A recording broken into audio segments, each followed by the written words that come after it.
Thanks for the follow, Epiconi.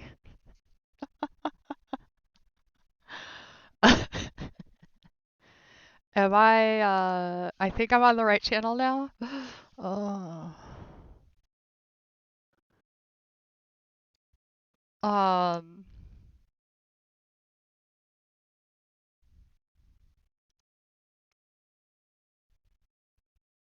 This is a real B&H customer story. Jack and Barbara, professional wildlife ooh, photographers. let's just pause that and save it for later. Alrighty.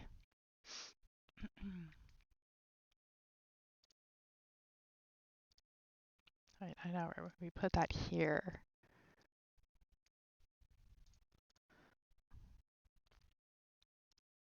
Okay.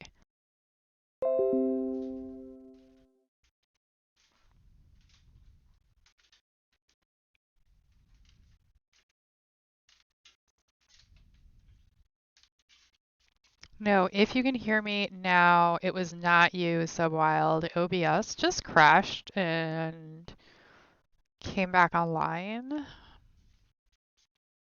So, not sure. It's good now? Okay. That was very strange. Okay. Yeah, I have an electric blanket on because that's how cold it is in my basement right now.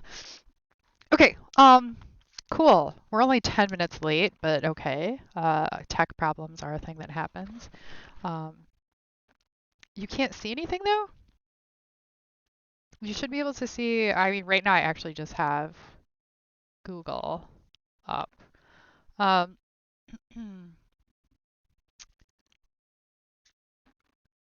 when in doubt, refresh the page. So a lot of time Twitch doesn't refresh. Um, if I go offline or if I crash, the other thing that'll happen is if you ever go into my channel before I start streaming, sometimes it'll never tell you that I've started streaming. I have that problem a lot in 277, where I have to tell students like, yeah, if you get there before me, you need to refresh. Um, okay, here we go. We are playing, oh, it's already up in my Google search. We are playing a game today called Code Combat. Oh yeah, I need to log out. Um, we are playing a game called Code Combat, and I logged out because I am also playing this for other purposes, and I don't want to mess up my saved game, quite frankly. Um, Code Combat is fun play, Scholar. Have you tried it? Uh, okay, so the, I um,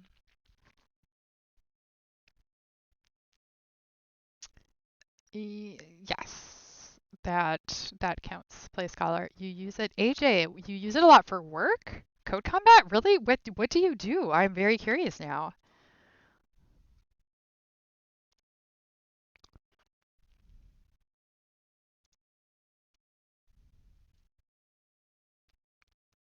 Um, oh, you work at Code Ninjas. Yeah, okay. Subwild, this is 100% um yeah, I actually am familiar with Code Ninjas. This is definitely 100% beginner territory, Subwild. But I like to use it because a couple of reasons. One, even though I know half of you are comp sci majors, the other half of you are not. And if I use a game that was for more advanced coders, I'm afraid half of the class would get left behind. Furthermore, um, I actually over winter break did a like deep dive Google search for games that teach coding because I very specifically wanted to look into these. And there are very, very few games that do this, and I didn't find any that were not beginner. which is fine because actually what I wanted was beginner stuff. Um, but I just wanted to point out that that was the case. Um, but we're talking about this today, or we're going to use Code Combat for a couple of reasons. First of all, um, in retrospect, I will admit I should have played this game before your proposals were due. Um, and also, to Subwild and anybody else who wants to be a game designer, if there's a subject where there are very few games that do it, that is an opportunity for you to make the thing. Um, I'm not familiar with scrapes. Uh, Perhaps you could link that in the Discord? Mm, hot tea is too hot. Um, right, so why do I say I wish I would have played this before the proposal? Because I think that this is a phenomenal educational game. Um, and there are zero trivia questions in the game. Um, because we have the conversation about no trivia, right? We're not here to test people, we're here to teach them. And tests do not teach people, right? Um, but unfortunately, I didn't actually really get to a chance to check this game out until after your proposals were due. And so here we are. Yes. So that's why I chose this game in particular, but we're also going to talk about basically two things as we go through lecture. And one is going to be how this is an educational game, what makes it a really good educational game. And at the same time, we're going to talk about the Mda framework. And that was the article that you had due for today. So let's get started. Um, and I'm gonna talk through what makes this a good educational game, and that's going to be kind of my lecture portion. And then what I am going to do throughout class is also start asking you about what you read in the article. Put that somewhere. Mda framework.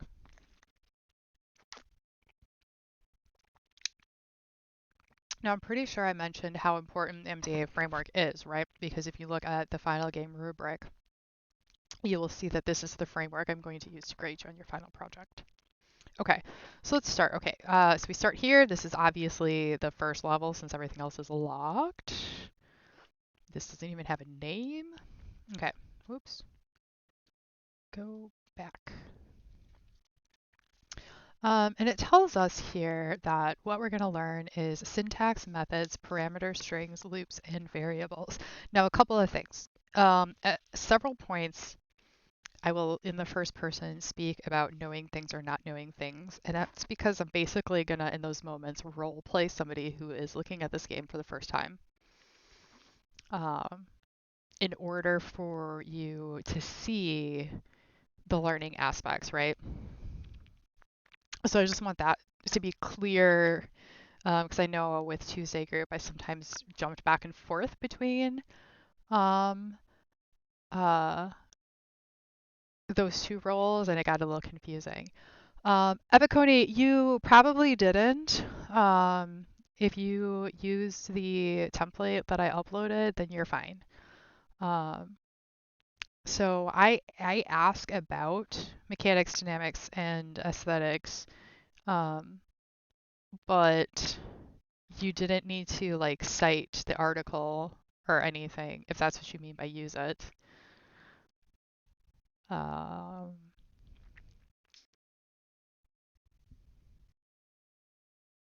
okay. Yes, so if we go into this first level, the Kithgard of Dungeon, it says we're going to learn these things. And at this point, I don't know what any of these things are, right?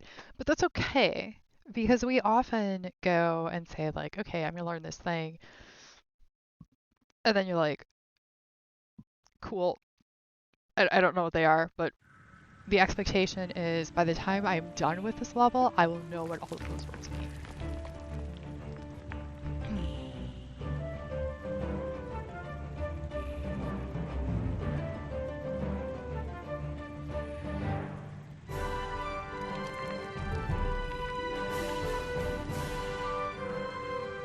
How is the game sound for you? Is it overpowering me? My voice? A little loud? Alright, let me...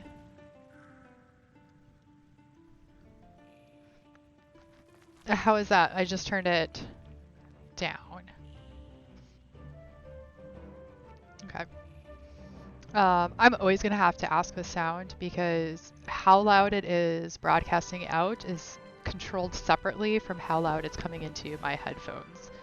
Um, so there it is. Okay, so we're going to start here, and this game doesn't have a tutorial, um,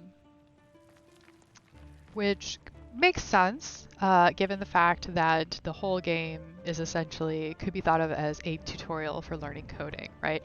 But it's also very obvious what you're supposed to do at any given point because a second ago, and now it disappeared, there was a big, huge yellow arrow pointing where I need to go. And it also bounced, which is a way to catch people's attention. So it's a great way to really take a beginner and handhold them into what they need to do, right?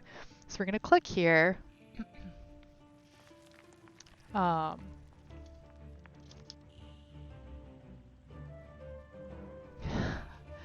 oh, are you one of the people who are in 277 and 357 at the same time? Um, yeah, there's a handful of you right now that are doing these classes together. What headphones are these? They're the Arctis 7?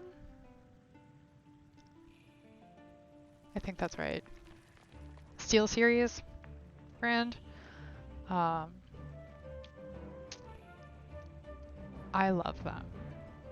Yes, for 277, you do not need the Mda framework. I do not teach that article in 277. Um, I used to actually. It was a part of 277 reading a couple years ago. But I decided it was not really needed there. Okay, so we're in the first world, and I'm just gonna call this the first level because I don't know what other words to use. And we're gonna learn basic syntax in this one. It tells me that, not that I know what that means. And it tells me right here what I'm going to do here. Grab the gem and escape the dungeon, but don't run into anything else. In this level, you'll learn basic movements for your hero. Sweet. So I still don't really know what basic syntax is, but I do realize now that I will learn basic movements for my hero. Now, whether that means how to code them or just how that works in the game, I still have no idea. For the win! But we will find out. I'm just going to go with this first character because it doesn't actually matter. And I'm going to stick with Python because I've been using that for a while anyways. But there are other options down here, which I'm really only pointing out in case anyone's interested. Python, ew.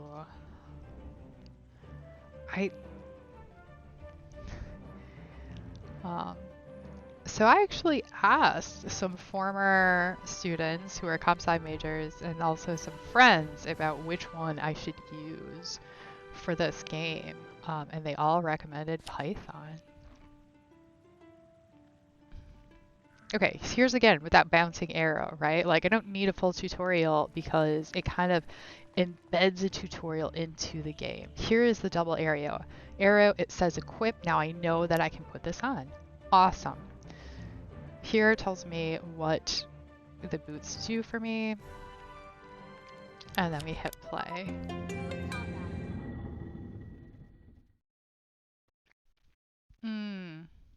Okay, that makes sense. All right, so right here, we have a very standard game design setup here where I have a character and now I have goals, and the goals are very clearly stated. Now, this is also because I think that this game was designed, I know this game is designed for children, and I'm trying to remember. I looked once at their biggest demographic, and I want to say it was like middle school. Um, right, but which also means that all of the words need to be at that level. Knowing your audience is very important to good game design. All right, so we have goals. I have a character, we have simple, straightforward goals. It tells us goals. Avoid the spikes, collect the gem. We even have big arrows showing us the solution of how to go through here. And we notice, maybe, that the arrow stops at this thing. So that's probably significant. If we stop at the little circle, then we don't hit the spikes that are on the wall, right? There's another, and then gem. And then down here, it starts to explain how we reach that goal, right? So here's the goals. Well, how do I do it? Guide your hero by writing a program with code. Write code in the editor on the right and click Run when you're ready. Your hero will read it and follow your instructions. Move your hero down the hallway without touching the spikes on the wall. Type a move down command on line 6. Okay, now there's a couple of things that this game is already doing. One, we have a list of all the methods that I can use right now because I'm wearing these boots. We also have these notes up here with hashtag and then some text. And this says move towards the gem, don't touch the spikes, type your code below and click run when you're done. And I can assume that these right here are all instructions of what I need to do and not a part of the code. And the reason I think that is because it is the same instructions that we saw on the previous screen, right? Now, I do not know that what this hashtag is, right? I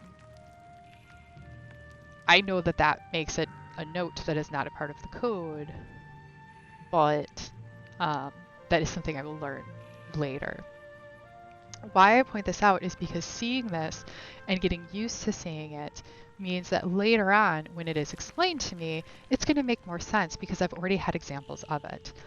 They also put in the first line of code for me to give me an example to follow, right? So the hero goes from here to here. That's move right. Cool. Well, what does she need to do next? So she needs to move down, right? So I realize that I can just start copying this, and I get these little pop-up menu, which also helps. Now, if I wanted to, as they were suggesting, I could point run. And I'm obviously not done yet, but it gives me a chance to test what I have written before I go on to keep going. That might seem really weird on how small this board is, but if you were writing a program or a code for just about anything else, it'd probably be more than like 3 lines, right? All right, so we need to finish this. And we know that the hero needs to go right again. So now we can try again. Cool. And we have success. We did all the things. What a ting! So I agree. As a brand new player, it probably would be hard to understand that you need hero, which is why having that sample text right up there was very helpful. The other thing is I can go here, like if I had not typed in hero, then I could come here to get hints, right? This is, for those of you who are in 277, this is information on demand, right? So let me demonstrate how that will work in the next board. Now I've leveled, I got gems, I got experience, right? This is positive feedback. I did a good job.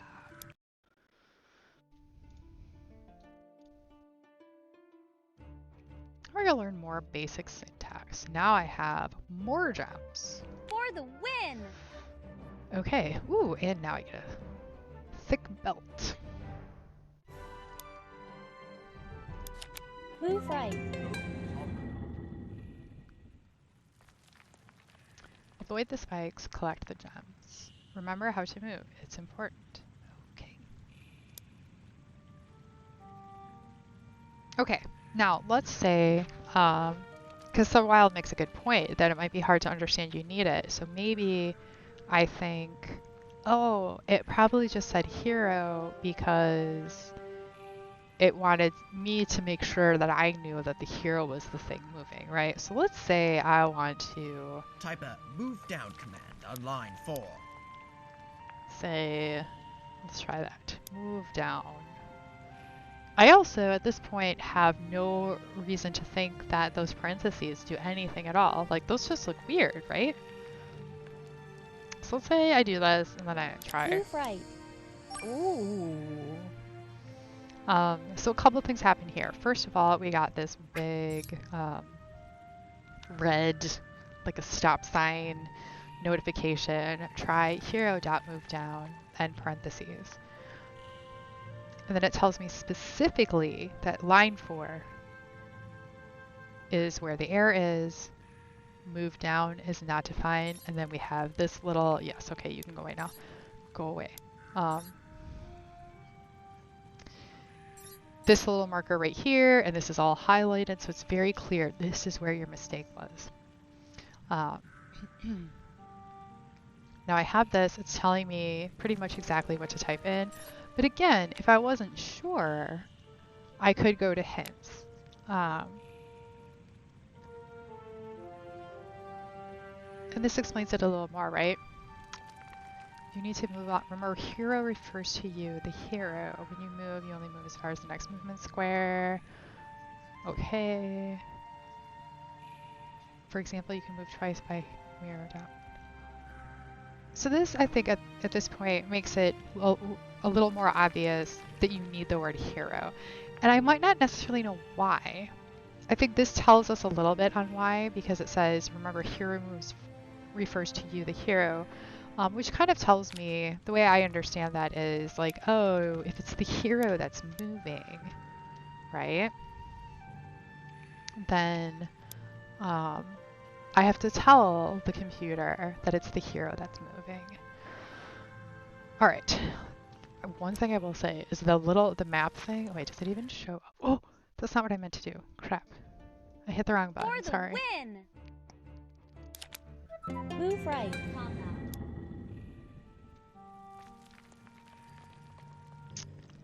All right. Nicely, it saves any code that you already typed in, as long as I keep this window open. All right, so we move down, and then we have to get all the jumps, which means we're gonna have to move back up here and here. So hero, move up. Now, because I read the hints, I know that I can put it 2 here in order to actually go up twice. But let's say I didn't catch that. I'm probably gonna write that, correct? Hero. I feel like as a beginner, this is the code I'm going to come up with. The fact that there is more than one solution Move right. shouldn't be a big deal. Move down. Move up. Move up. It also, notice how right. it highlights as I go through. All right, so again, really demonstrating. Let me do Move that again, right. just so you watch. Move down. Move up. Now it's Move going fast. up. Move right. As you go through, you can see it highlights which line of code is making the hero do the thing that it's doing, which is reinforcing what the player is doing. Okay. Now the next couple of boards are going to utilize a lot of the same learning techniques, so I'm not going to keep pointing them out.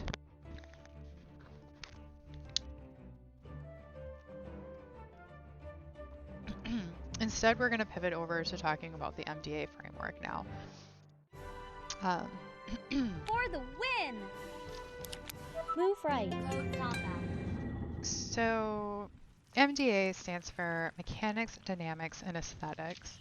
And in the article itself, they tend to do this linear visualization of mechanics, dynamics, aesthetics, with arrows going this way from the developer or designer to player, then from player to designer, which is fine. I prefer to do it this way.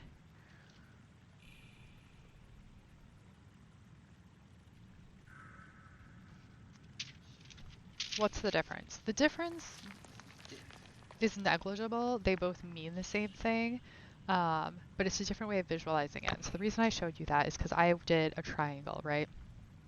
And so on each one, again, there's an arrow going to both of the other ones and both of the other ones. And trying to point while looking at the camera is weird. So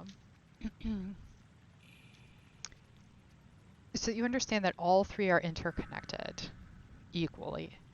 And to me, that visualization works better. If the one in the article works better for you, you do you. I just wanted to offer another way of visualizing this framework. Now, these stand for mechanics, dynamics, and aesthetics. And what I want you to tell me in chat, can anyone tell me what these three words mean in terms of this paper? Because the way these three words sometimes get used colloquially are not exactly the same. What a ting!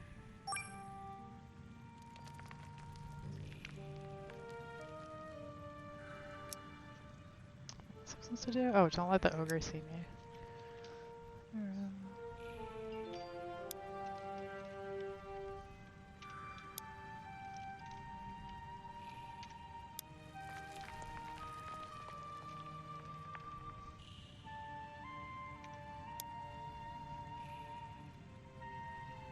Move right. Move up. Move right. Move down. Move right.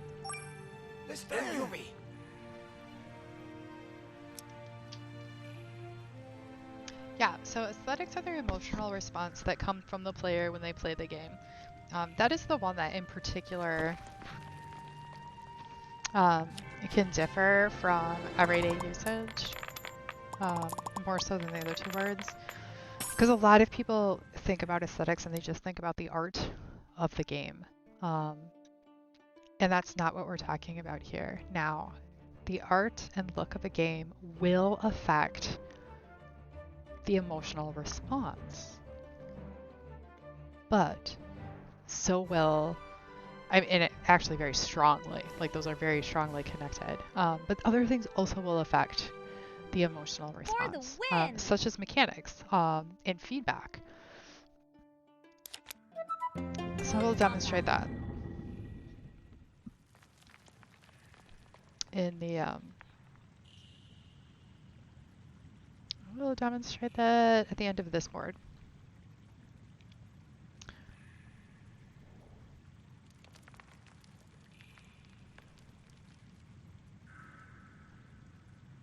Yes. So referring to dynamics, the dynamics are the way a player interacts with the mechanics in the game.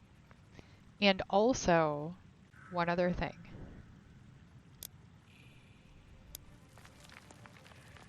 Also, just saying,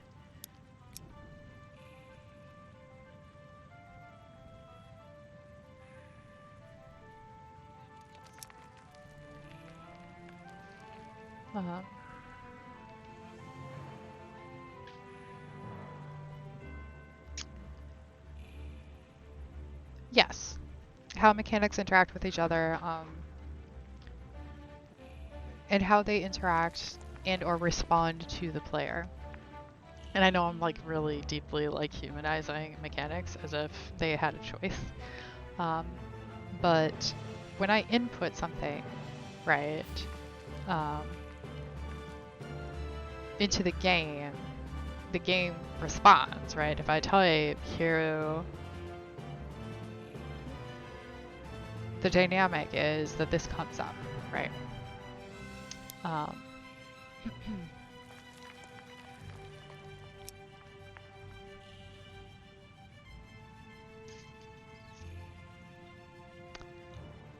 Entering code is a dynamic because I'm doing it. I'm not Oh, you're asking what is the core mechanic here? Ooh.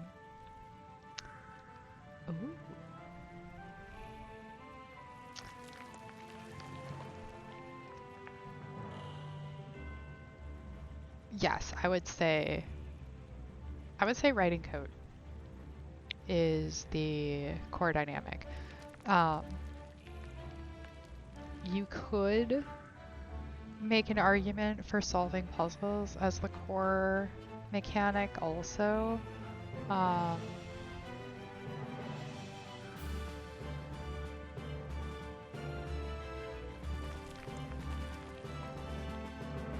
I would say solving puzzles is a close second. And I'm going to go back to the first board after this and demonstrate why. Um, but let's actually no, let's just go back to this map now. We'll come back here. Um, this was the first one, right? Yes. For the win! Why do I have that now? Okay. No combat. For the win! So this right here Grab the treasure. isn't really a puzzle. You can use these methods. Type your code on the right. Yes. So, even somebody who is like of an age for the target demographic, because I understand I'm not the target demographic, I'm an adult. But this isn't really a puzzle. The fact that there are dangerous looking spikes here, that there is a hallway that is very linear, isn't really solving Type a move puzzle. down command But you on line still 6. have to, yes, thank you. You still have to type code. It's the number one thing that you are doing, regardless of anything else. Where am I supposed to be? I'm supposed to be here. For the win!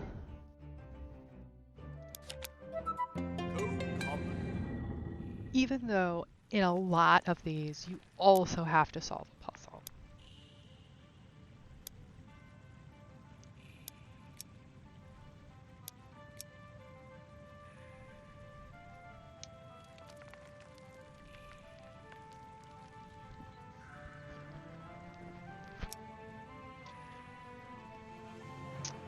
Okay, where's the jump? Oh, it's here. All right.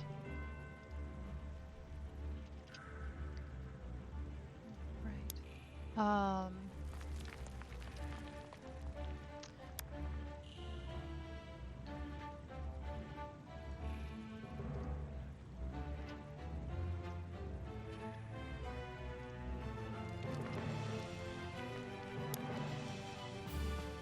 So this was the first board at which, if you remember from the very beginning, it actually had a little pop-up that mentioned that you could put a number here for the number of times you would do a thing, which is important because the goals here, which I just realized are underneath the cat cam. Oh, hold on a second. Yeah, that's better. Okay, so if you go up here, this whole time Streaker was hiding the fact that you get a little cliff notes of your goals, and it says specifically use 5 lines or code of less, which I cannot do without using these numbers, right? So now this becomes mandatory.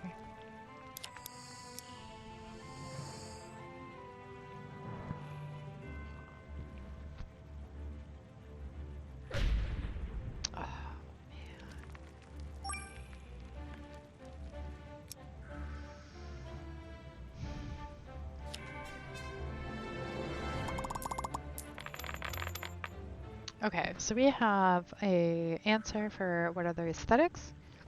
We have an answer for dynamics. And since Subwild answered both of those, I'm going to say, who can tell me what mechanics are? Somebody not Subwild.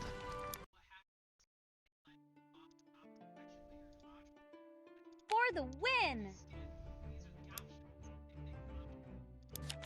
Move right.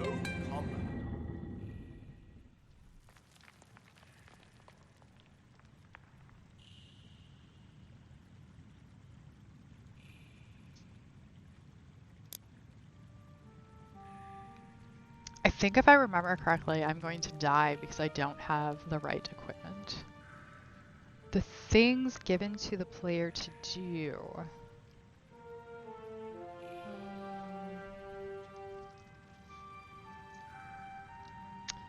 interaction between players is dynamics. We need mechanics.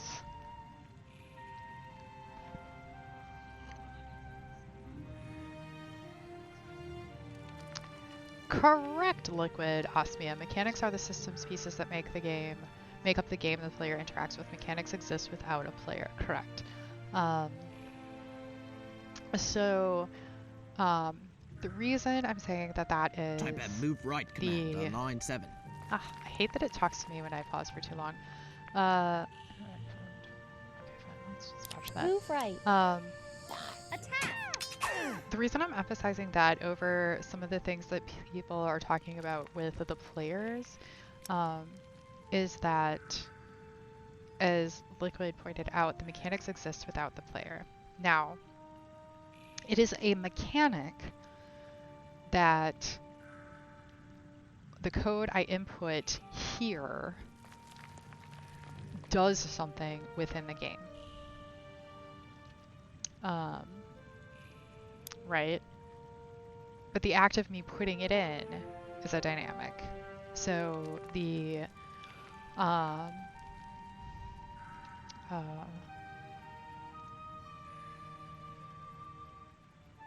mechanics are like the literal components. It's the code of the game. It's the things you interact with. If we're talking about a board game, it would be the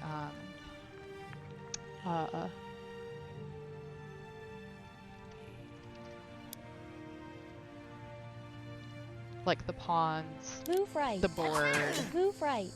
the rules.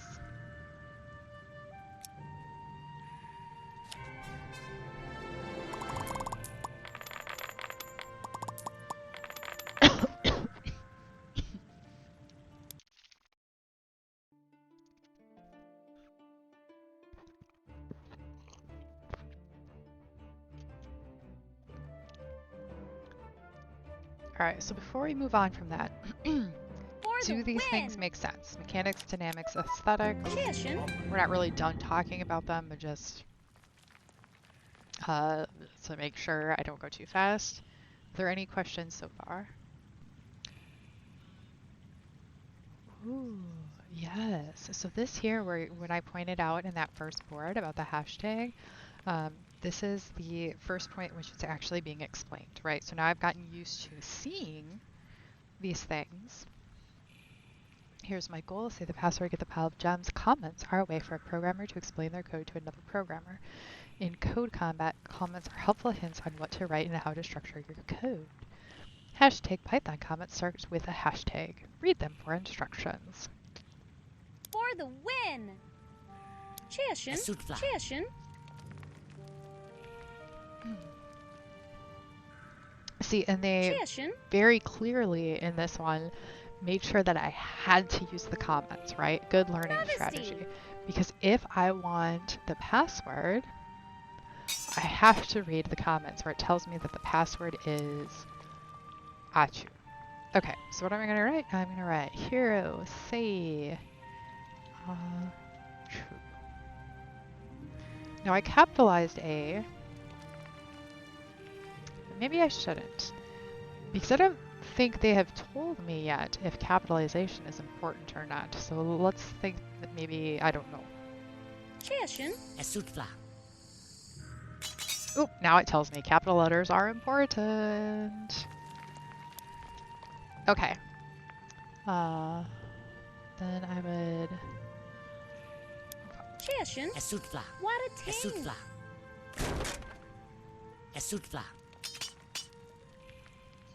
Oops, I need to move up too.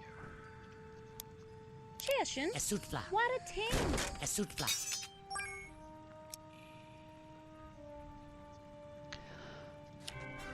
Okay, so it looks like nobody's coming up with questions, but I also know from experience that students intellectually understanding these three words and them being able to point them out in a game are not always the same.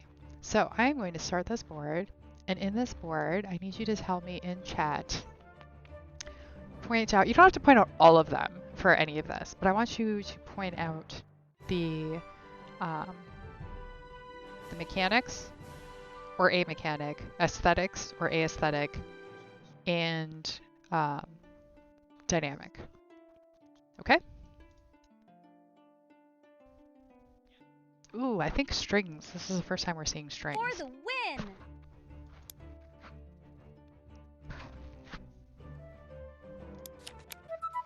Code combat.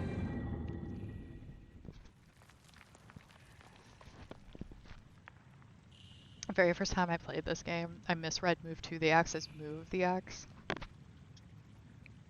And then like immediately went up to the hints to be like, how do I move the X?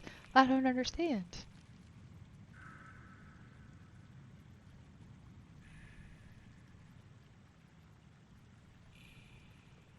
Alright, so now they're trying to teach you about hints.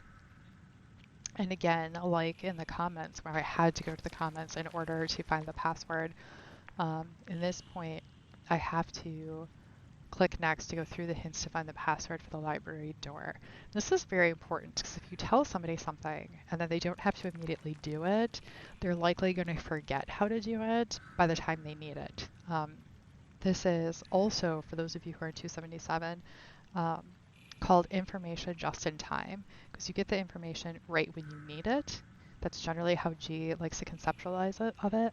But it's also the truth that this works in reverse, in that by giving you the information and immediately making you practice it, you are more likely Travesty!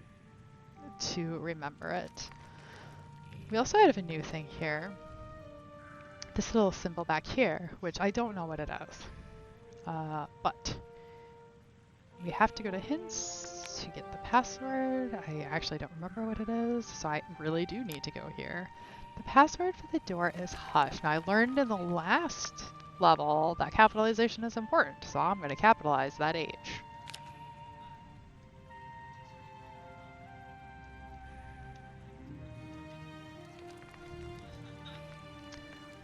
And then I assume that I have to move right again.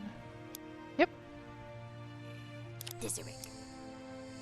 Travesty!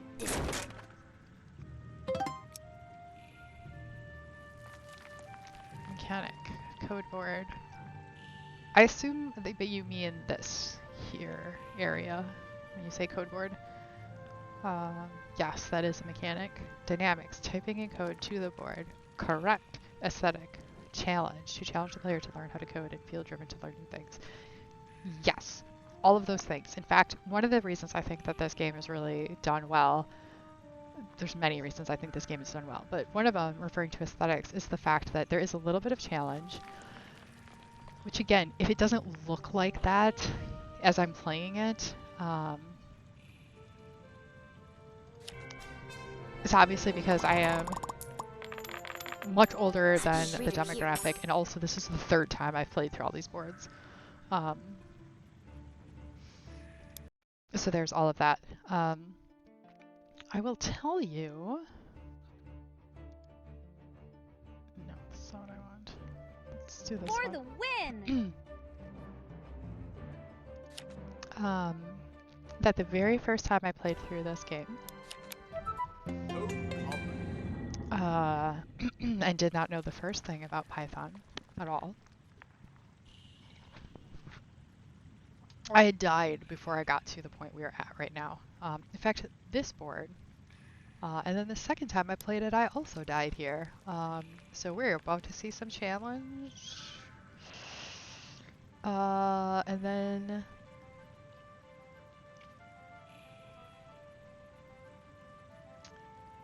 Alright, I think I need to move right first, so... Move right one.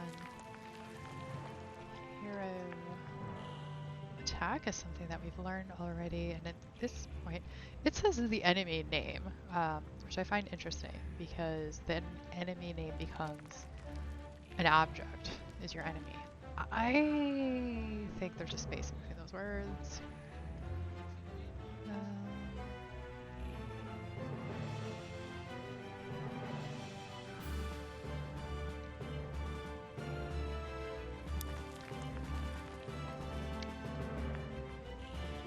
Hero right 2. down one. Talk. 2.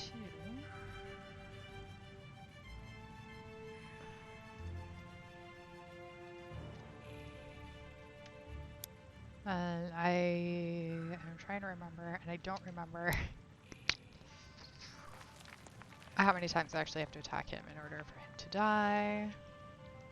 But let's see, it's all of that, and then I think I gotta go to the right. Assuming I'm not just lost in where I am, and then don't. Alright, I'm pretty sure I'm actually gonna die. But we'll see.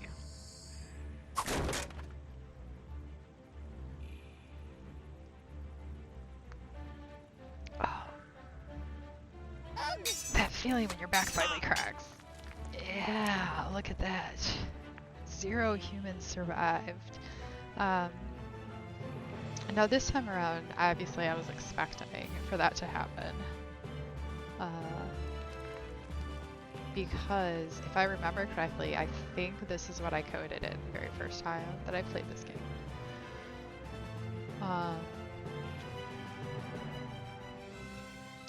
And it was also the first point at which I really felt challenged, because for all the other boards, again, probably because I am older than what this game is meant for, I just breezed right through them, right? And I got here and I was like, wait, what? But anyways, here we are.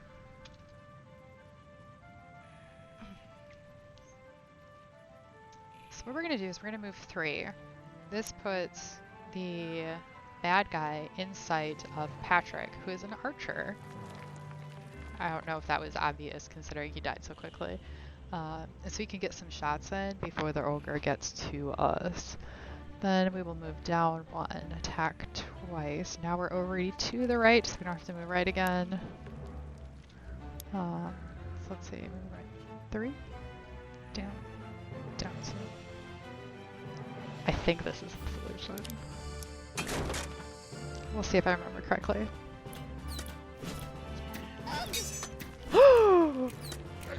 Damn it! I remember.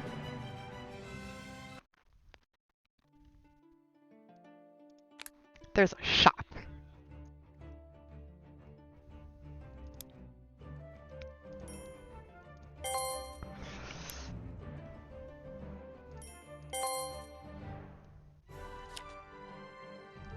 Armor helps. Ooh, wait, hold on, hold on.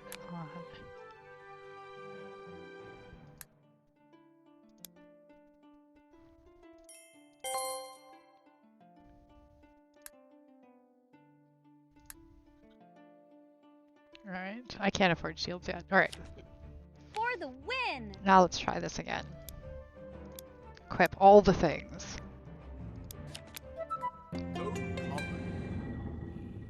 Yeah. I appreciate when she moves. The very first time I did a cat cam, she was so still from sleeping that somebody asked me if she was real.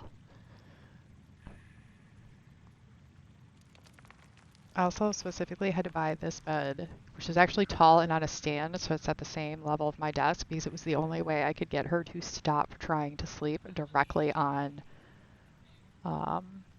this is the wrong board, directly on my keyboard. This is the one. For the win! Code combat. No, that's not where I was. Where was I? Is it here? For the win! Yes, this is here. Okay.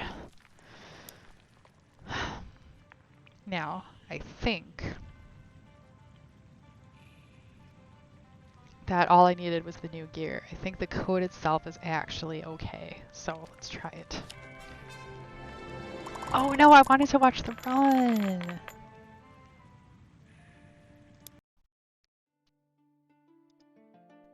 That's no fun. Anyways, I was correct, it worked. For the win! But we're gonna go back a second, and here's why we're gonna go back. Okay, so we already know, because I accidentally hit done instead of run, that it's gonna work, right? But I just died twice. So we're gonna watch it run because this is a part of the aesthetic, right? So we had the challenge and then I did something and I had tried something else. I had to get this strategy. Um, now I see it working. Yes! That feels good, man, right? So here's the thing, challenge motivates people, right? Like I wanted to learn more. Now at this point, I already knew I needed more gear. I knew that because I'd played this before, right? But the first time I played this, that feeling of like, this code doesn't work, this code doesn't work. Well, my hero keeps dying, but if I move, then the guy goes after the other human. Um, like, okay, like, oh, but I remember there's gear. Is there a shop? And I actually started looking for a shop down in like this lower corner at first. I'm like, okay, there's not. Maybe if I go back to the map. Okay. And then I figured it out. And this whole process went a lot quicker in my head than it does coming out my mouth, right? But then I did it, and then I saw that, and then I saw the ogre die, and I got the gem, and I was like, yeah! Because it feels good. It feels good when you get over a challenge, right? Like when something is hard, but you will accomplish it. That's aesthetic. For the win! Move right.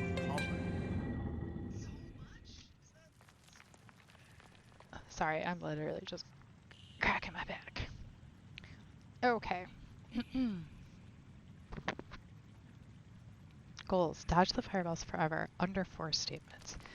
Wow. So now we're learning a while true loop to repeat forever. While true, hero move left. This will happen over and over and over again.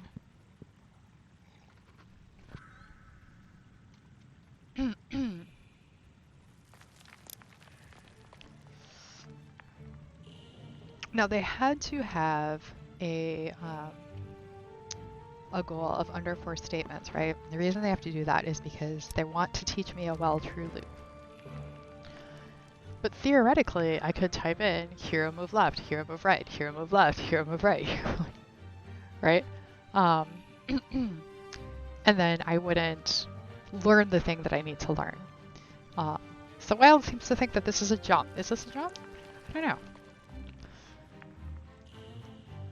It also put in the first one, hero move right, and then gives me a note that says add a move left command to the loop here, which also tells me that I can have more than one line of code that repeats, which is important because if you look at when it first explained while true loops, it didn't tell me that I could have more than one.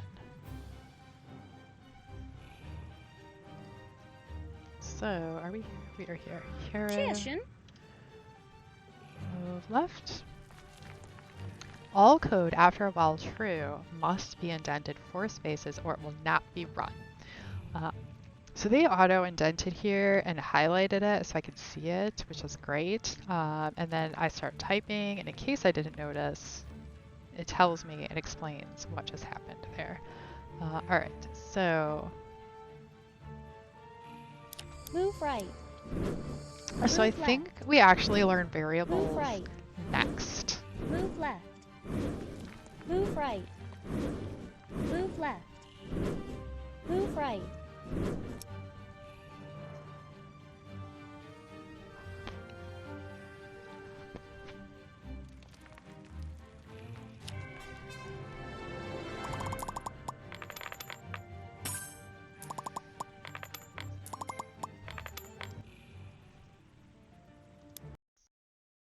Okay, so the next thing that I want to make sure that we know. Okay, so here's another thing that this is really good in this game. So it teaches you a bunch of stuff, right? And then at a certain point, before you go too far, it suggests to you that you go back and do a practice session. Now, I don't have to. I could skip to the next board if I wanted to, but I'm not going to. Let's check it out. For the win! Let me see. Yeah, going straight to a loop before learning variables. Like, you don't even know what true means. Yeah, so that is actually fair. I don't know what true means yet, but I know that doing it creates a repeating pattern. So again, kind of like with the hashtag in the comments earlier, if the program, game, whatever, because this doesn't necessarily refer to games either. I had a Chinese teacher, by which I mean Chinese language teacher, use the same logic where I would be introduced to words without knowing what they were, but I got used to hearing them, and then later what they were was explained. And that's the logic that's happening here. Now, this, along with all other methods of teaching, are things that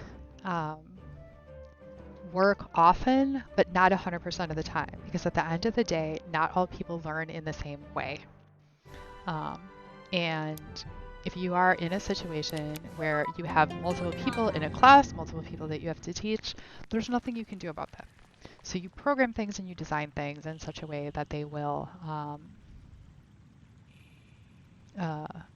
work for the most people. The Chinese example, just in case anyone here knows any Chinese at all, was ba.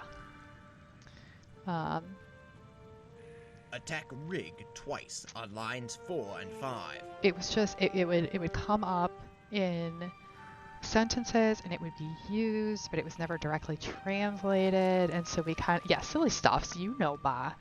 And so like we just kind of we all got used to hearing it, even if not baka. That's Japanese, and that means something very different, because oh, guess what? I also studied Japanese back in the day. Super nerd.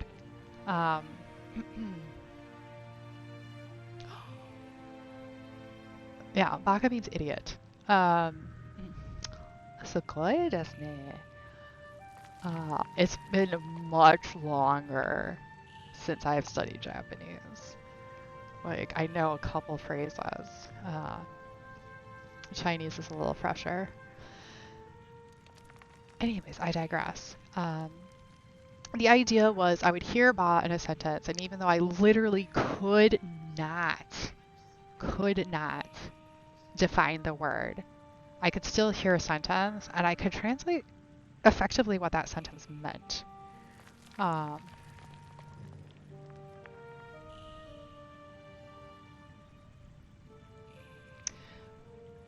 Right, but ba in other places will kind of mean something else, which is another reason why ba introduced in this way was really good in my opinion, and that is because there is no one word that you could translate ba into, because it changed based on where it was. Okay, we are actually here to not talk about Chinese though. I don't even know that I need the blah blah blah. I don't think I need to move because I think they will come at me.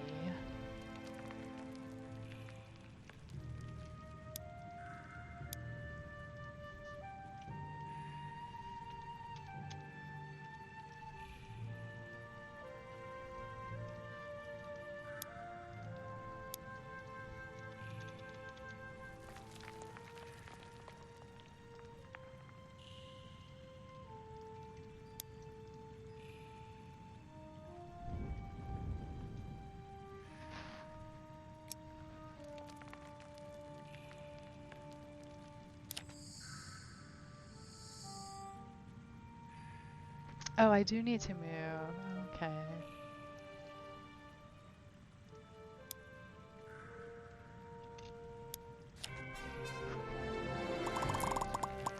I do that a lot where I hit down instead of run, and it's really annoying. But I did it. Cool. That's fine. Wait, was I not successful?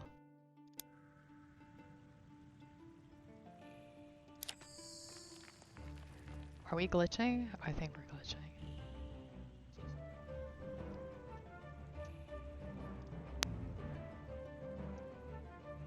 The game gave up. What? Oh, man. Yeah, look at that. I went from 0 to 180. I am now a professional Python programmer. Woo! No. Um,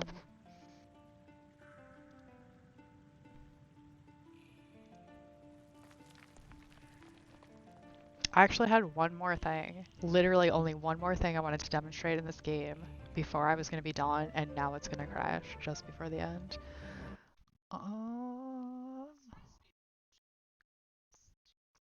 Oh, fine. Look at that. It saved my progress. Cool. Cool, cool, cool.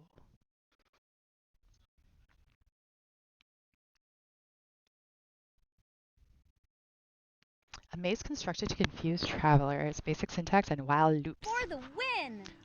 Which makes sense because we want to practice while loops.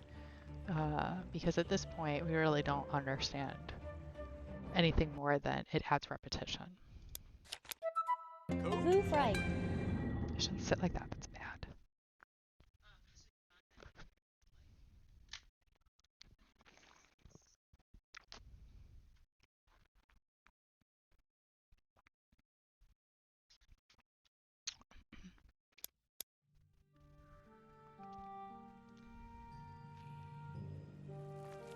Move right. Okay, so right now what it Move does right. is this is the code Move that's just right. in there, right? And Move so they're right. demonstrating Move how right. Move right. you have to be very careful or you Move right. die. Ouch!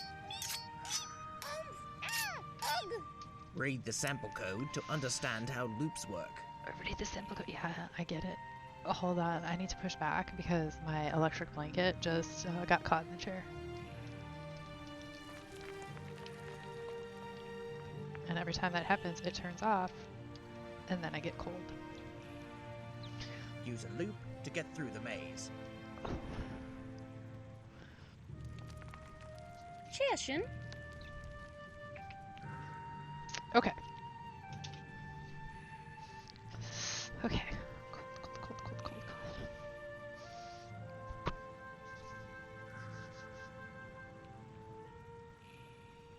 cold. Okay. Alright, so as I type in what I'm going to do here, the last thing that I wanted to talk about is theme and learning objective. And what I want you to tell me is what is the theme of this game and what is the learning objective of this game. Alright, let's see. She moves right twice and then move up twice.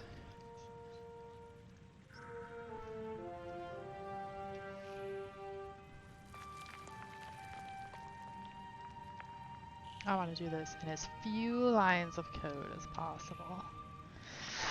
So 1, 2, 1, 2, 1, 2, 1, 2, 1, 2. Yeah, that works for all of it. Under 6 statements. The other thing I don't know right now is I don't know if while true counts as a statement. And the reason I might think that it does or doesn't is because I've learned that this does and this does. But that's blue. It looks like it's a different color and it makes me wonder, right? Me as a student. Move right. Move up.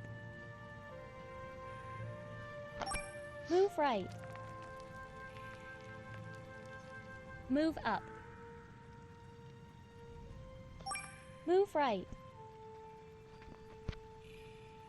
Move up.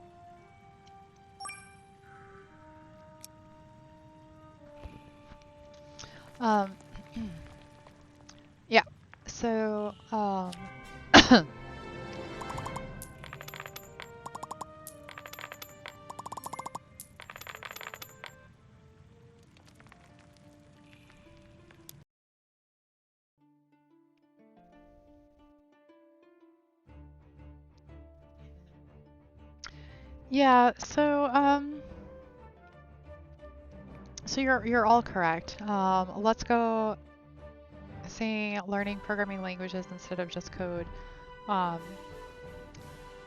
I feel like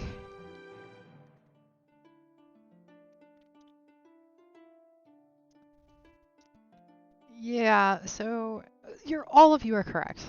Like you anyone could have wrote any of those things for the learning objective or the themes. Those are all correct. Fantasy, medieval fantasy, whatever. They're all correct, right? So I'm gonna say at this point, now I haven't played this whole game through, but I have played this whole level through. I feel like it teaches basic coding principles. It also teaches the various languages. And so I feel like it's correct to both say that you learn how to code while also learning programming languages, while also learning the basics of coding principles, right? Um, For the and I win! feel like it does all of those things Code combat. because, oh no, we're not there yet. Because you do start learning ideas about um, ideas such as like variables and whatnot and naming objects. That's not the correct words I was looking for. But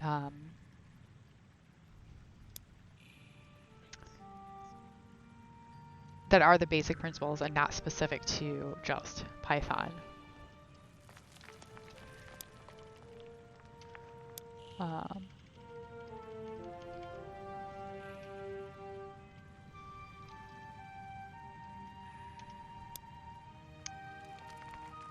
Forgot to put in the while true.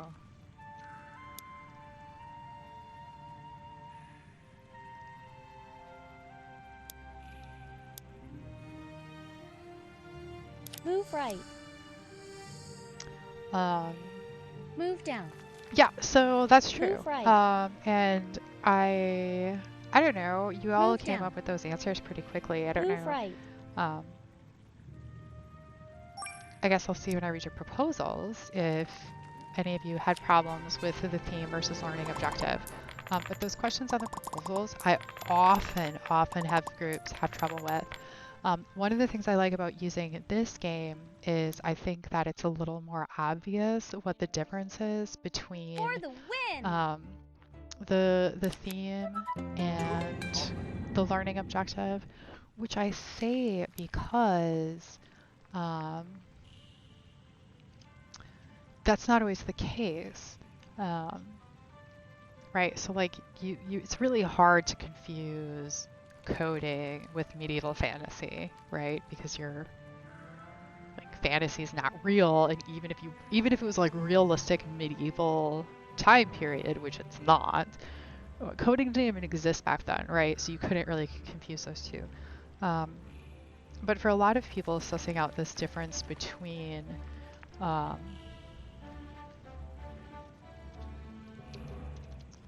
uh, theme and learning objective actually gets difficult. And in fact, I had at least one person previously tell me that the theme of this game was coding. And it's not, right? That's the learning objective. The theme is the thing that makes the game engaging for people who don't find coding engaging, right? It's the thing that it is the skin over. No, I don't want to call it that. I think it's more than that. The theme is the context, right? It is the world in which the game and the learning objective lives. Because in this case, For the learning win! coding lives in this medieval fantasy world. Code combat.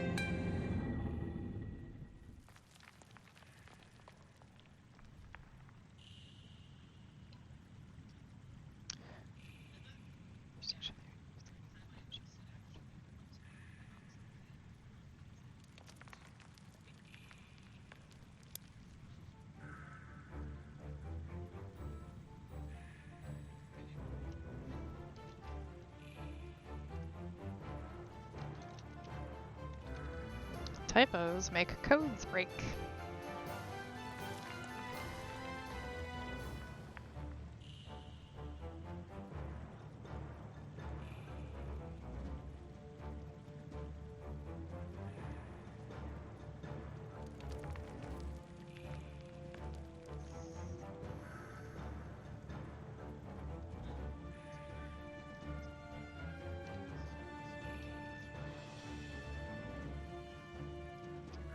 Ooh.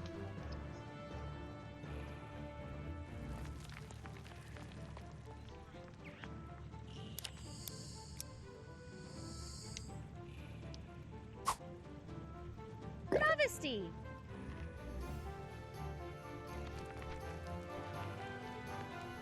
Okay, so as far as lecture itself is concerned, we have gone through everything that I wanted to cover, and y'all did a phenomenal job. Um, I feel like we really got down the Mda framework, what all those things mean, how to identify them within a game. Also did a review of uh, themes versus learning objectives, and then also got to talk a little bit about what makes this a good educational game. Um, so what I want to do now is um, ask if there's any questions. And if I don't see any questions by the end of this next board, um, we are then going to end the lecture portion. For the win! So if you do have questions, you need to get them out now. All right, now is the time.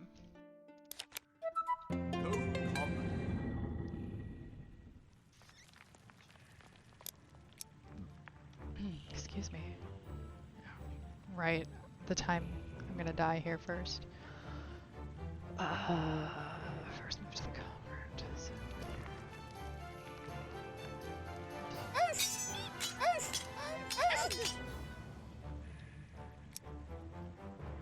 Yes, we know it's incomplete.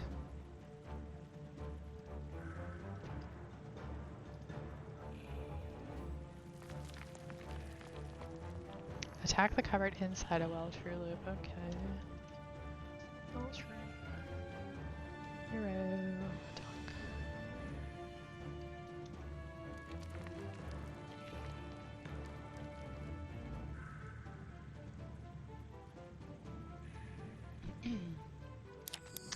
Professor Anthro, is it okay if I go back to my person to fix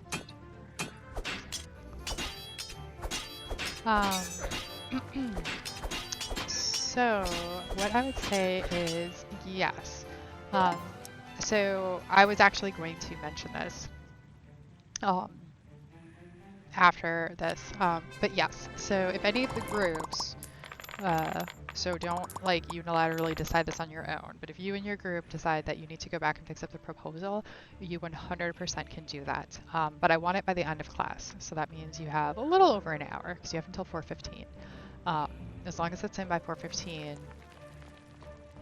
again, I will not include it, count it to be late. So yes, if anything you learned here from the Mda framework or the learning game aspects, the theme, whatever, if any of that you now realize you need to spruce up, feel free to do that. Are there any other questions? Should I play one more board or are we done?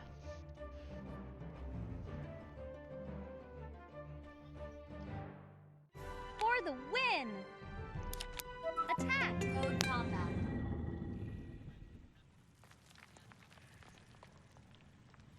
Oh, hey, you know how people are talking about variables? Here they are.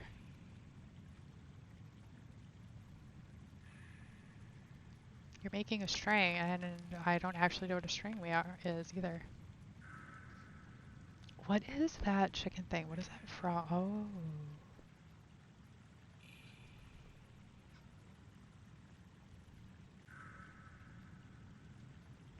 I just clicked on it. It's a Twitch Global. Um,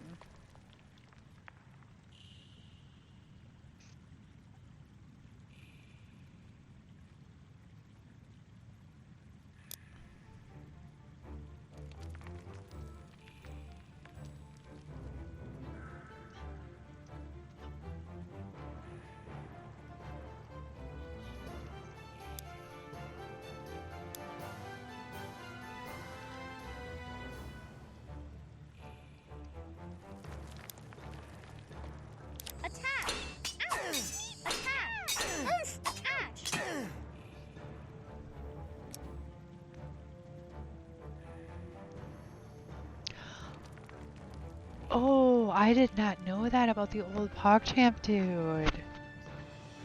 Oh, wow. Subwild, thank you for sharing that. Um,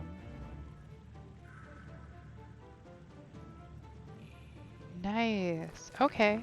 Cool, cool. Yeah, if anybody has any stories they want to link in Discord, please let me know. Um,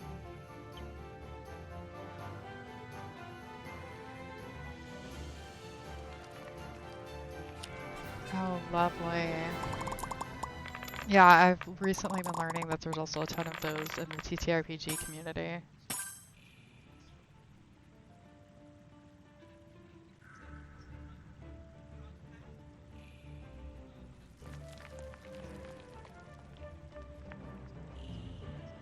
So, okay, you know what? Here's what we're gonna do.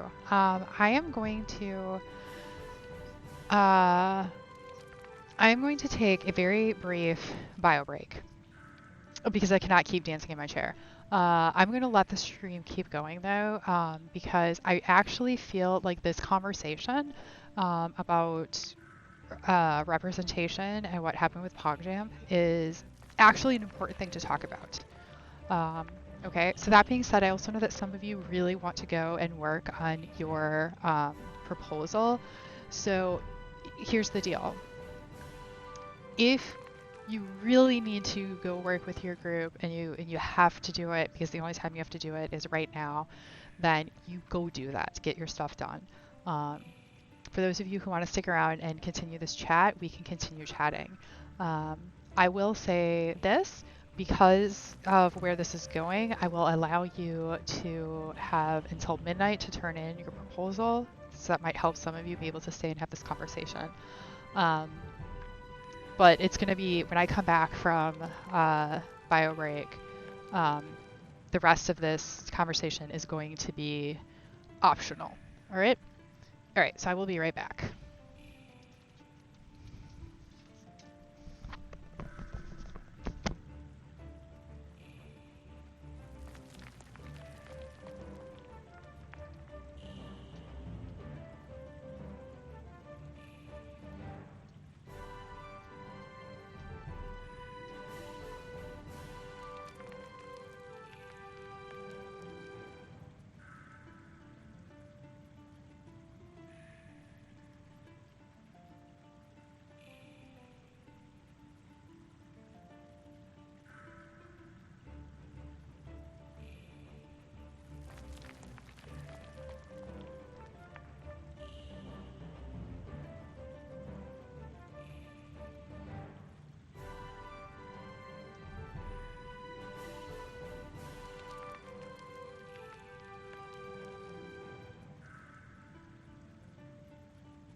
Okay, so I'm just gonna like vaguely uh play in the background while we talk, For the win! because it's Twitch and that's kind of what you're supposed to do on here.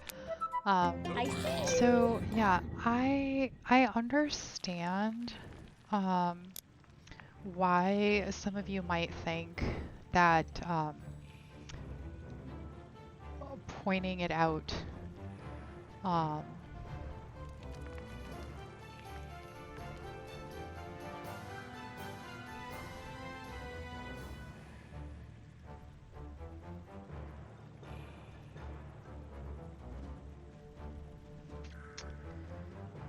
yeah, so I'm just gonna go over it. Okay, so we have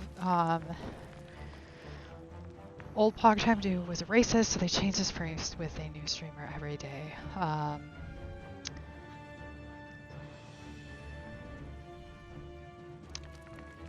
Rampant conspiracy theorist, racist isn't even half of it. He was an alt-right extremist, anti-vaxxer that called for violent insurrection at the Capitol back in January. Fun times.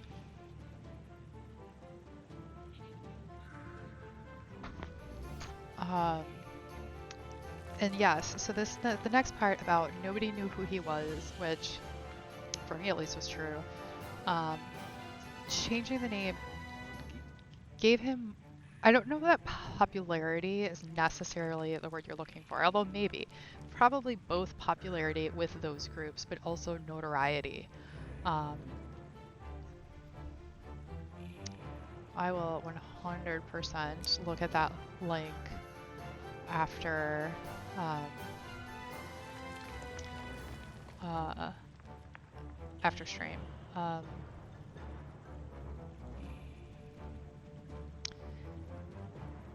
so here's the thing. It's probably true that he got more exposure because of being removed from the platform. However, I guarantee you that it's also true that he was getting exposure for being on the platform. Um, right, so those, I don't think that those two things are mutually exclusive. Um, they are likely both true. What his name is doesn't matter because as an emoji, um, he was a symbol, um, and as a symbol, uh, he held power. Right? Symbols are very powerful things, um, and having somebody who is going to espouse dangerous um, ideals and encourage dangerous behavior be a symbol on a worldwide platform like that is a very dangerous thing because it gives him power. Having him removed takes away some of that power, right? And then it also means that Twitch is choosing a side in that battle. They are choosing to not stand with that group, um, which is important, not just for the sake of um, it being um,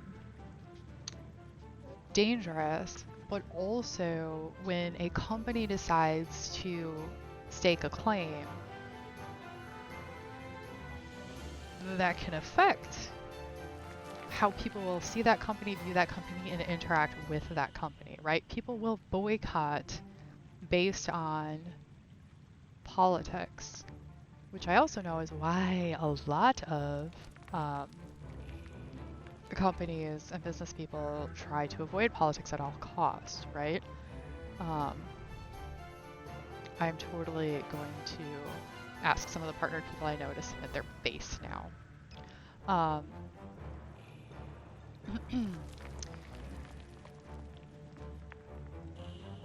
And in the case of Twitch, there are other companies that are 100% trying to get a piece of this pie, right? You can live stream on YouTube. Is Mixer still around? I don't know. I never used it. But there are other platforms. There are other choices, and I could easily see a group of people coming up and saying, no, this is not okay, and so moving to another platform. And that goes both ways. I'm not saying that like leftists or rightists would do that, right? Both parties do that.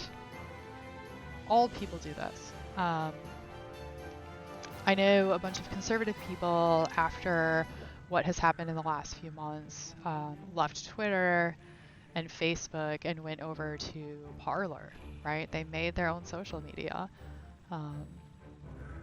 because they felt like their values were being censored.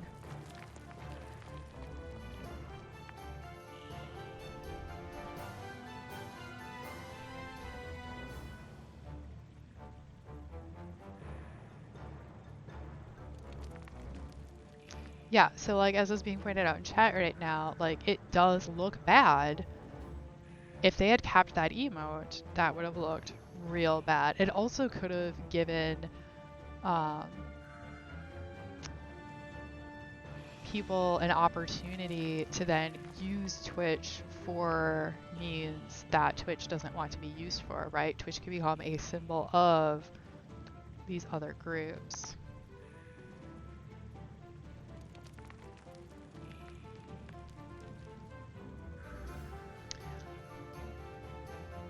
Oh, hey, Poke Your Eyes Out Games. So I was scrolling up in order to see some of the chat. I thought Mixer was gone too. I'm not hiding. This other account is for when I'm teaching classes. So you are right now crashing a Game Design 1 class, which is fine. I know Poke, and I know that he is a decent person. In general, if somebody not in class drops in, Poke, I just let them participate if they want, as long as you don't say anything, inappropriate. Yeah, and there's still also not a student jumping in to say for students only.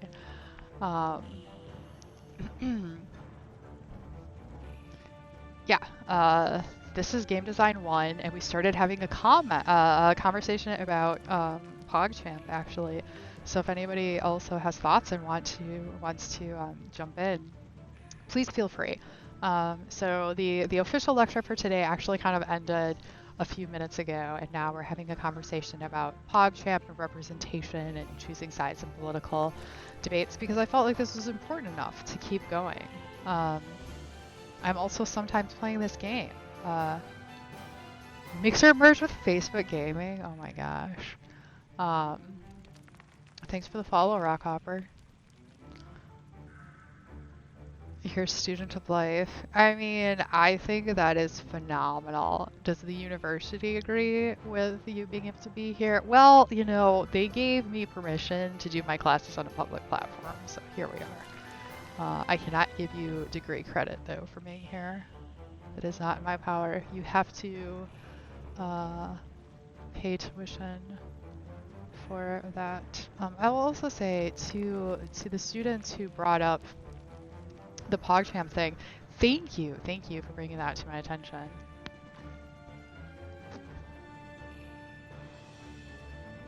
These are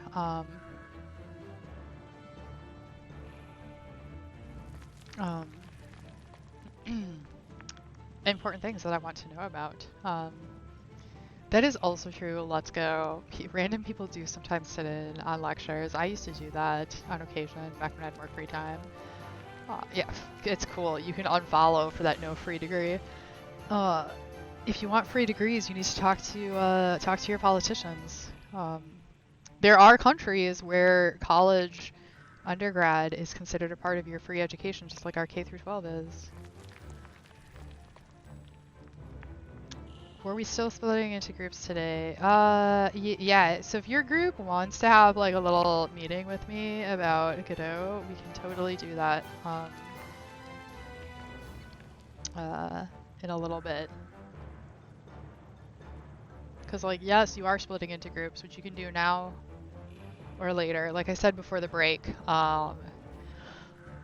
official lecture is over.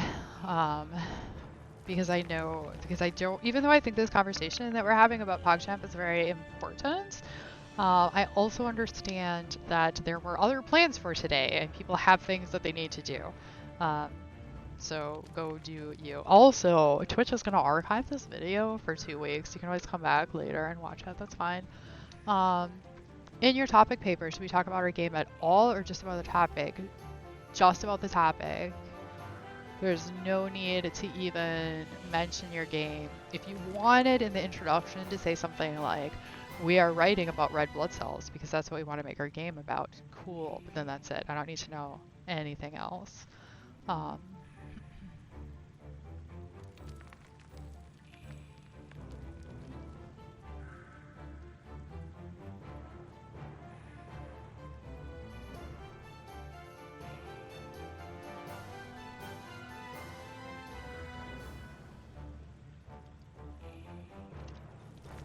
Sometimes I actually get lost when they put too much of the code already in. Um, because then I just think like,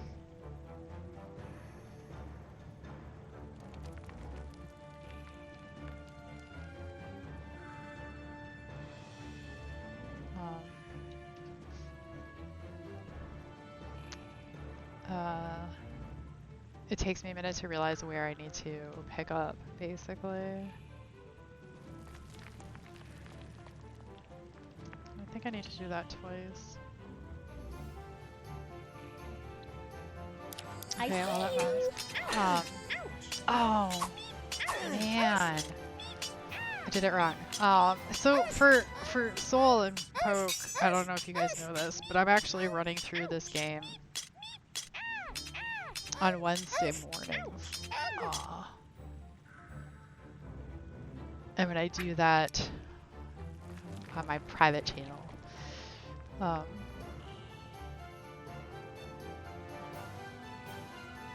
yep, no problem. Have fun, Rockhopper. Here's the problem. So if you find the game interesting, you can check out the Wednesday morning stream. Attack!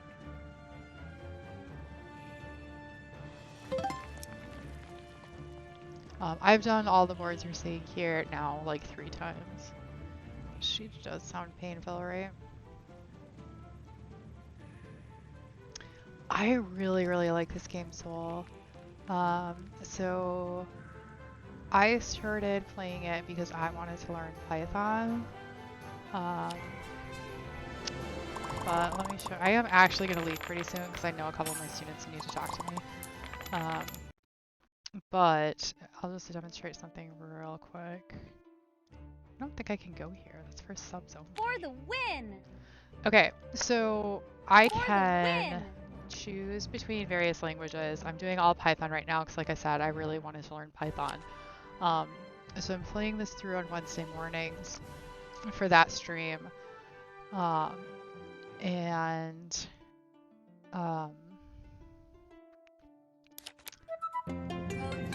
this is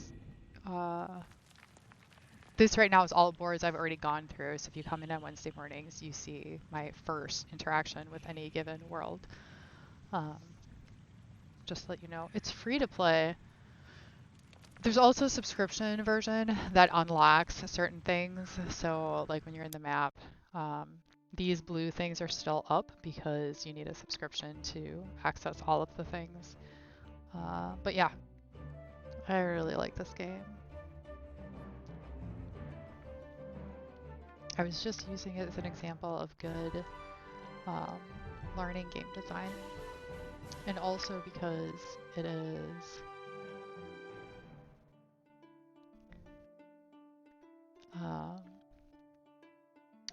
also because it's really an easy way to talk about themes. Although I will say that I often also use, when I want to talk about themes versus learning objectives, I also really like to use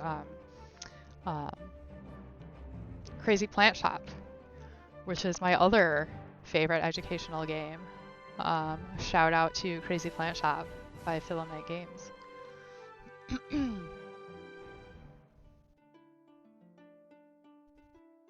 So I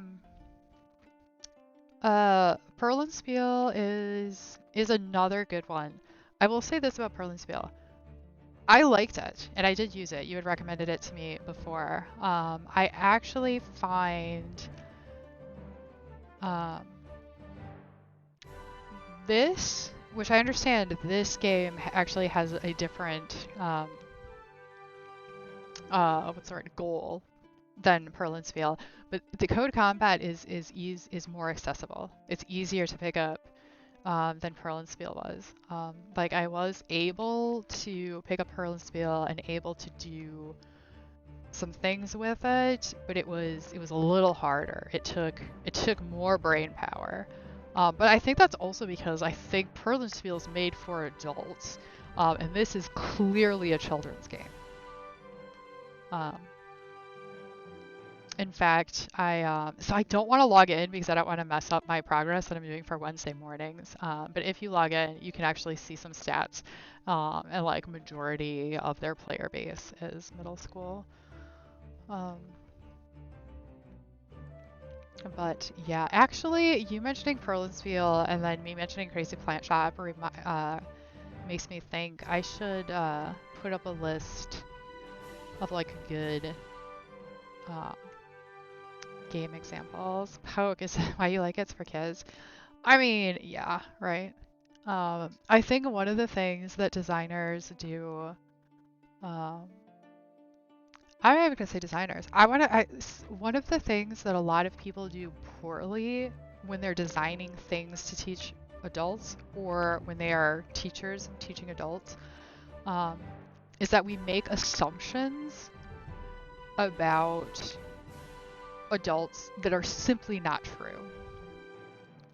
We make assumptions that adults are less playful and therefore do not need the icing of medieval fantasy in order to learn. There's an assumption that adults are also less able to learn, which, for all the crap on brain plasticity and whatnot, there have been a lot of new studies coming out to suggest that adults actually can learn much easier than has always been assumed. It's just that we've been teaching them poorly. Um, and yeah, there's a lot of kids games. I mean, Crazy Plant Shop, which is also my other favorite educational game, is also made for kids, and I straight up play that sometimes just for shits and giggles. Um,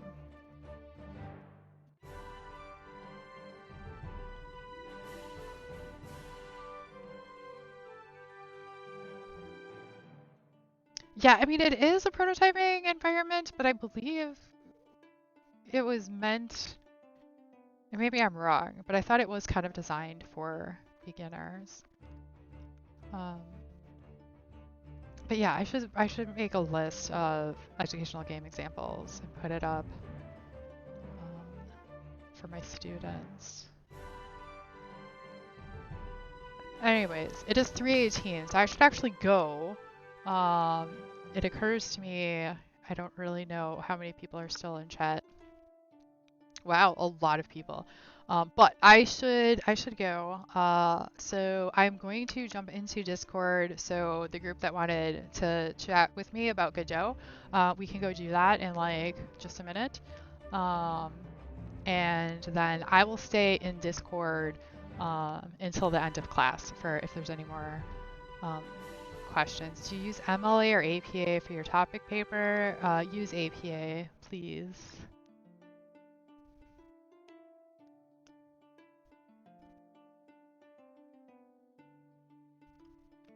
I mean, that's true, Poke. Our society and technology has evolved faster than humans have, and so our entire lifestyle is counter to what would be healthy for us as animals. I mean, that's why I'm seeing a chiropractor right now. Why? Because human bodies aren't built to sit on our butts at a computer all day long. That's also why I have a standing desk that I'm literally not using right now. My bad. All right. Thanks for the great conversation and for hanging out. If there's any more questions, like I said, I'm going to be in Discord in 2 minutes. Next week, the topic paper is due. If you have any other questions on that, please let me know. But I think it's pretty self-explanatory. It's not about your game, it's about your topic. I need to make sure that you know what it is that you are teaching in your game. That's what that's about. That's it. Bye, everybody.